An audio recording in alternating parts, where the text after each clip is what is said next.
भारत संग सीमा पर तनाव के बीच चीनी सेना ने शुरू किया ट्रेनिंग प्रोग्राम। शी जिनपिंग ने की अपने सैनिकों से एक बड़ी मांग। आखिर क्या इरादा है चीन की पीएलए और शी जिनपिंग का? दोस्तों, भारत और चीन के बीच सीमा पर जो पूरा तनाव चल रहा है, उसके बीच चीनी सेना ने शुरू किया है एक ट्रेनिंग प्रोग्राम। चीन की सेना द्वारा ये ट्रेनिंग ऐसे समय पर की जा रही है जब भारत के साथ सीमा पर तनाव बरकरार है। चीन के राष्ट्रपति और सेंट्रल मिलिट्री कमीशन सीएमसी के चेयरमैन शी जिनपिंग ने मोबिलाइजेशन ऑर्डर पर हस्ताक्षर किए। इसका मकसद सेना के सैनिकों को इकट्ठा करना था। इस तरह पीएलए की ट्रेनिंग एक्टिविटी के नए साल पर औपचारिक शुरुआत हुई है। सीएमसी का इस साल के लिए ये पहला ऑर्डर था। इस ऑर्डर में 206 शब्द थे, जो कि काफी कम माने जाते हैं। इससे पिछले साल दिए गए ऑर्डर में 636 शब्द थे। सेंट्रल थिएटर कमांड के 81वें एविएशन ब्रिगेड के ट्रेनिंग एरिया में एक औपचारिक कार्यक्रम का आयोजन किया गया। एविएशन ब्रिगेड के बेस पर मौजूद चीनी सैनिकों और पायलटों की फुटेज सामने आई, जिसमें उन्हें टाइप 21 विंटर कैमोफ्लेज लड़ाकू वर्दी पहने हुए देखा गया। चीन के मीडिया ने ऐलान किया कि सैनिक उच्च मनोबल के साथ पूरी तरह से लैस थे। प्रीमियर मोबिलाइजेशन इवेंट में 30 से अधिक विमानों ने भाग लिया।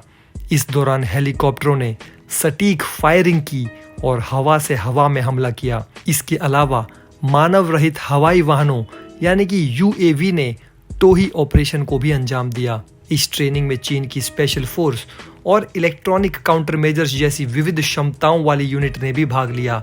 ये दिखाता है कि चीन एक जॉइंट फोर्स भी बनाना चाहता है। वहीं पीएलए की अन्य यूनिट भी खुद के ट्रेनिंग इवेंट का आयोजन कर रही है। इसका उद्देश्य पीएलए के लिए मोबाइल ऑपरेशन और मल्टी डायमेंशनल रक्षा करना है। चीन के स्वामित्व वाली मीडिया रिपोर्ट्स में दावा किया गया है कि हाल के सालों में स्पेशल ऑपरेशन यूनिट्स लंबी दूरी की मारक क्षमता और सेना के उड्डयन में कई गुना वृद्धि हुई है। अधिक यूएवी और हेलीकॉप्टरों का भी इस्तेमाल किया जा रहा है। जिनपिंग ने अपने आदेश में जोर देकर कहा कि पीएलए को टेक्नोलॉजी, युद्ध और प्रतिद्वंदियों के विकास पर बारीकी से नजर रखनी चाहिए। इसके अलावा लड़ाकू अभियानों के साथ ट्रेनिंग को बेहतर ढंग से संयोजित करने के प्रयास दोगुने करना चाहिए। चीनी राष्ट्रपति ने साथ ही साथ मांग की कि सभी अधिकारियों और सैनिकों को ना तो मृत्यु और ना ही कठिनाई से डरने की भावना को बनाए रखना चाहिए। सैनिकों को अपनी कमांडिंग और लड़ने की क्षमताओं को बढ़ावा देने और उत्कृष्ट आचरण को बढ़ावा देने के लिए अच्छी तरह से डिजाइन और सुरक्षित तरीके से ट्रेनिंग आयोजित करना चाहिए।